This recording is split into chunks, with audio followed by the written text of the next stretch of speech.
પણ ભાજપે આ વખતે એક નારો આપ્યો છે કે અબ કી બાર 400 કે પાર।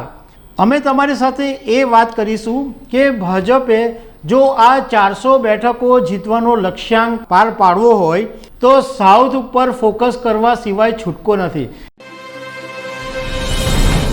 નમસ્કાર દર્શક મિત્રો, લોકસભાની ચૂંટણી હવે નજીકના મહિનાઓમાં જ છે, કારણ કે જૂન 2024ની અંદર લોકસભાનો કાર્યકાળ પૂરો થવાનો છે।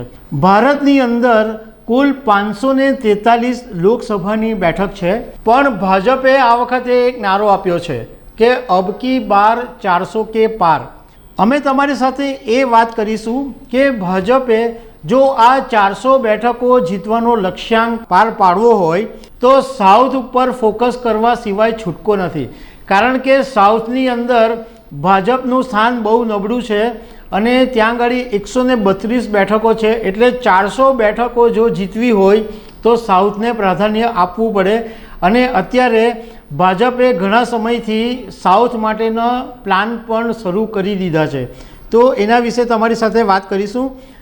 મારું નામ રાજેશ શાહ છે અને તમે જોઈ રહ્યા છો ખબર છે.com। દર્શક મિત્રો, દક્ષિણના જે રાજ્યો છે એમાં કેન્દ્ર શાસિત પ્રદેશ સહિત કુલ 8 રાજ્યો આવેલા છે અને આ જે 8 રાજ્યો છે એની અંદર ટોટલ 132 લોકસભાની બેઠક આવે છે। આમ તમે બધા જાણો છો કે ભારતનો જે મજબૂત ગઢ છે, મજબૂત કિલ્લો છે એ હિન્દી બેલ્ટમાં છે, એટલે આ ઉત્તરના રાજ્યો છે, ઉત્તર પ્રદેશ છે કે બીજા બધા જે મતલબમાં હિન્દી બેલ્ટના જેટલા પણ રાજ્યો છે એની અંદર ભાજપનું જબરજસ્ત મજબૂતાઈ છે।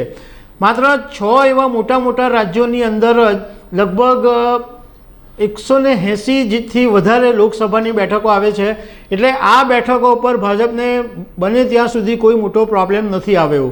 મધ્યપ્રદેશ, રાજસ્થાન, ઉત્તર પ્રદેશ, છત્તીસગઢ આ બધા જ હિન્દી બેલ્ટમાં ભાજપની મજબૂતાઈ છે, પરંતુ સાઉથની અંદર બીજેપીએ 2014ની અંદર 22 બેઠકો મેળવી હતી 132માંથી, અને 2019ની અંદર 7 બેઠકો વધી હતી, એટલે 2019ની અંદર ભાજપે કુલ 29 બેઠકો દક્ષિણના જે સાઉથના રાજ્યો છે એમાં મેળવી હતી। દક્ષિણનું એક રાજ્ય છે તેલંગાણા। હવે તેલંગાણાની અંદર ટોટલ લોકસભાની સીટ છે 17 અને ભાજપે 2019ની અંદર તેલંગાણાની અંદર 4 બેઠકો જીતી હતી। આંધ્રપ્રદેશની અંદર ટોટલ લોકસભાની બેઠક 25 છે, પરંતુ ભાજપ ત્યાં આગળ એક પણ સીટ મેળવવામાં અત્યાર સુધી સફળ થયું નથી। કર્ણાટકની અંદર 28 સીટ છે લોકસભાની, એમાંથી 20 સીટ ભાજપ પાસે છે। તમિલનાડુની અંદર 39 સીટ છે લોકસભાની, પણ બીજેપી પાસે એક પણ નથી। કેરળની અંદર પણ સેમ સ્થિતિ છે, ત્યાં આગળ 20 લોકસભાની બેઠક છે, પણ એમાંથી ભાજપ પાસે એક પણ નથી। એ સિવાય પુડુચેરી, લક્ષદ્વીપ અને આંદામાન નિકોબાર છે, એમાં એક લોકસભાની બેઠકો છે, પરંતુ આ કેન્દ્ર શાસિત પ્રદેશોમાં પણ ભાજપ પાસે લોકસભાની એક પણ બેઠકો નથી। હવે એ વાત કરીએ કે સાઉથની 132 બેઠકો છે, એમાંથી 84 બેઠકો એવી છે કે જે ભાજપ આજ સુધી જીતી શકી નથી। ભાજપ માટે મુશ્કેલી એ પણ છે કે સાઉથના એક પણ રાજ્યની અંદર ભાજપની સરકાર નથી, એટલે ભાજપ શાસિત એક પણ રાજ્ય નથી સાઉથની અંદર, એટલે આ બધા કારણોને લીધે ભાજપને સાઉથનું સર કરવું મુશ્કેલ છે, પરંતુ એના માટે ભાજપે ઘણા સમયથી યોજના બનાવી દીધી છે।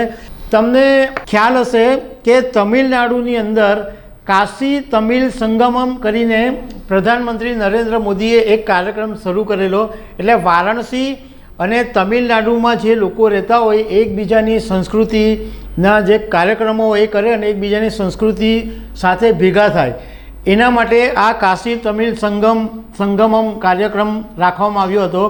એવી જ રીતના ગુજરાત અને તમિલના સંગમનો કાર્યક્રમ પણ રાખવામાં આવ્યો હતો, કારણ કે ઘણા બધા સૌરાષ્ટ્રના લોકો જે છે એ તમિલની અંદર વસે છે। બીજી જો તમે એક બાબતમાં તાજેતરમાં નોંધ લીધી હોય તો અયોધ્યામાં રામ મંદિરની પ્રાણ પ્રતિષ્ઠા પહેલાં જ્યારે પ્રધાનમંત્રી નરેન્દ્ર મોદીએ 11 દિવસના અનુષ્ઠાન કર્યા હતા ત્યારે તેઓ તમિલનાડુના રામેશ્વરમાં એમણે ડૂબકી લગાવેલી અને ત્યાં રામનાથ સ્વામીનું મંદિર છે, ત્યાં એમણે પૂજાપાઠ કરેલા અને રામાયણના પાઠ પણ કરેલા.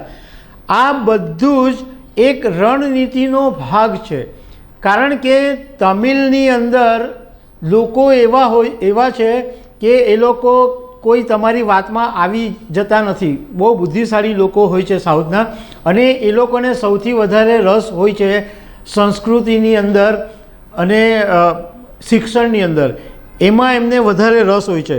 બીજી ભાજપની એક રણનીતિ જો તમને નજરે પડી હોય તો હમણાં તાજેતરમાં દક્ષિણની હસ્તીઓ છે એમનું ભાજપે સન્માન કર્યું અને એમાં વૈજયંતી માલા અને પદ્મા સુબ્રમણ્યમને પદ્મભૂષણ એનાયત કરવામાં આવ્યા. આ બધી જ ભાજપની એક રણનીતિનો ભાગ છે, કારણ કે જો 400 બેઠકો ભાજપે જીતવી હશે તો 132 સાઉથની બેઠકોને નજરઅંદાજ કરી શકાય તેમ નથી, અને એ બેઠકો બહુ જ મહત્ત્વની છે. તો દર્શક મિત્રો, આવી અનેક વાતો સાથે અમે તમને મળતા રહીશું. Thank you very much.